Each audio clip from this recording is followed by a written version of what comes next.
The Niners were beaten by the Vikings.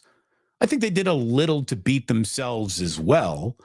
And I guess on that note, Larry, it would be the right time for us to talk about the one play where they absolutely did wrong by themselves, and Steve Wilks put the team in Dutch right when it seemed like the Niners, like they score that touchdown. Now they just got to get off the field and get into the locker room. They're going to get the ball to start the second half.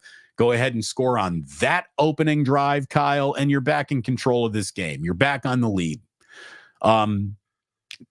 According to NFL Next Gen Stats, Larry, I don't know if you saw this one about Steve Wilks' choice to blitz in that situation. It was the first 7-man pass rush in the last 30 seconds of a half in opposing territory since week 11 of 2020. That's every team, every scenario, every game over the last 3 years. And Steve Wilks decided, I'm going to get really, really brave at the wrong time. I mean, had anybody gotten home and sacked Kirk Cousins, he's a freaking genius. Had Charvarius Ward come down with the interception, no one is talking about that's the wrong time to blitz, because that aggressive blitz made him short arm the ball that went to Charvarius Ward, but Ward had the ball ripped right out of his hands by Addison. Turnabout fair play, since the same thing happened earlier in the game to Addison. And he goes on the big touchdown that was just a soul-sucking gut punch touchdown going into half. And you played the clip. Are you queuing it up right now, Larry? I'm in your own mind. You played the clip last night of Kyle Shanahan basically asked, what'd you think about the Steve Wilks blitz? He's like, yeah, we're going to talk about that this week. In other words, I didn't like that at all.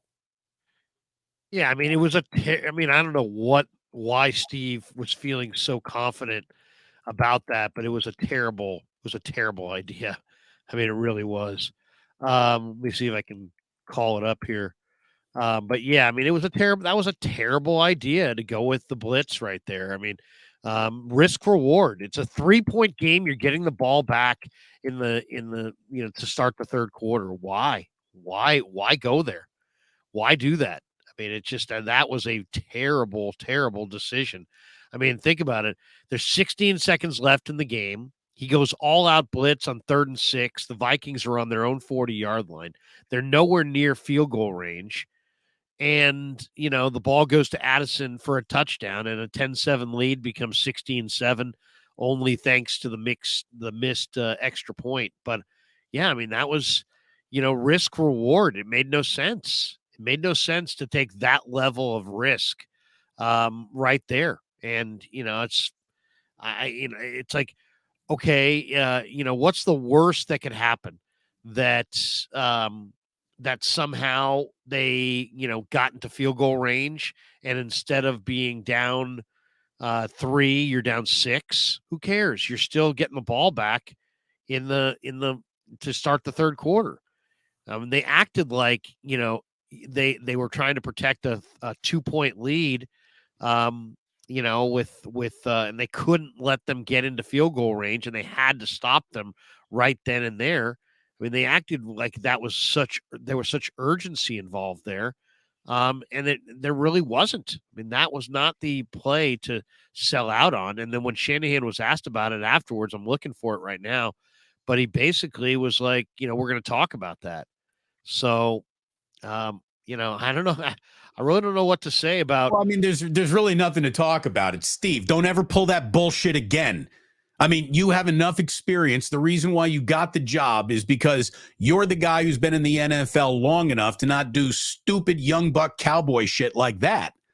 And Steve Wilks got caught with his pants down in the wrong moment. Here it is. I'm going to play it for you here. All right, go ahead. This is, Shanahan will not bury his players, and definitely doesn't bury his coaches at the podium. Here's what he had to say. Called an all-out blitz, and he's got to. Here we go.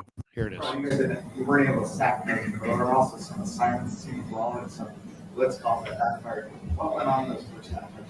I don't think assignment was blown on the touchdown. called an all-out blitz, and he's got to get rid of it right away. And he threw it up and got a chance for a pick, didn't come through with it, and they got a touchdown. It's a real bad play by us. Are you okay with that? What's going on that moment?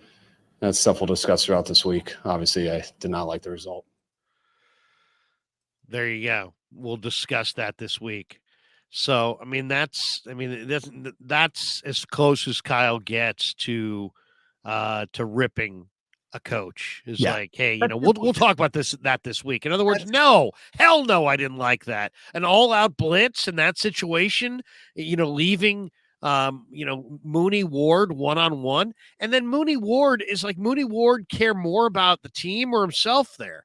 It's like, dude, what do not let the receiver get separation. The pick, what does the pick do for you there?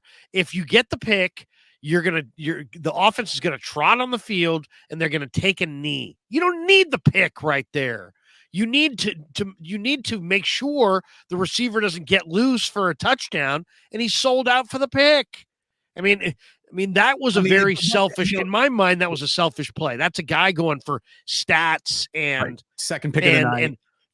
I'm going to get the pick here. It's like, okay, but you know what? The most important thing is that you keep the player out of the end zone and you took yourself out of the play and the guy got to the end zone. Here's the thing. Mooney Ward had moments in that game that are absolutely worth criticism. Of them all, I got that at the back of the list. Like, make a play. You make a play on the ball, son. Like, I don't have a problem with that. That is all happening really fast. He had ripped a ball away earlier in the game, probably thought, here is a chance to do it again. He was in position.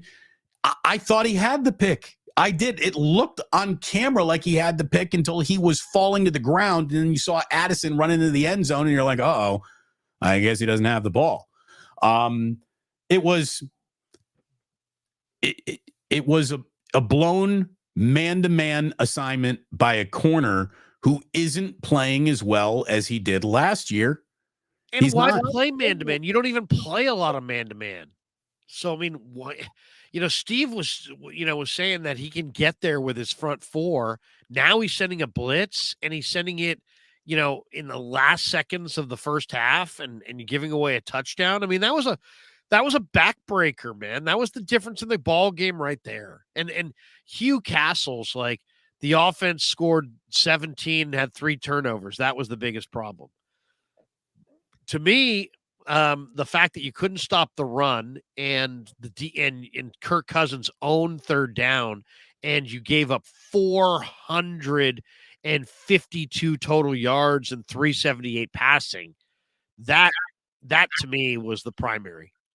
The Niner offense needs to be more dynamic. Purdy made a couple bad throws in the fourth, but to me, the defense, this killer defense that was supposed to be one of the best defenses in pro football, that was a hugely disappointing effort by the defense.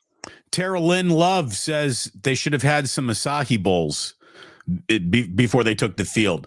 You should have an acai bowl, but only from Palmetto Superfoods as you're going about your week. First time us doing this on a Tuesday, Larry. It's a short turnaround for us too. It's going to be a short turnaround before the Bengals get here. It's a compressed week of shows and interviews and pregame and all the stuff that you and I do.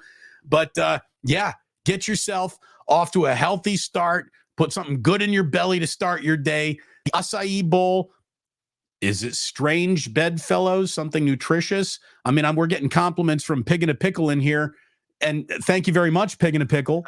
But yeah, there is also a little healthy option that Larry and I would like to tell you about. It's delicious, and if you walk on in and say, Damon and Larry sent me, buy one small The Bay acai bowl, and you will get a second one for free. Tell them Damon and Larry sent you, and enjoy a healthy breakfast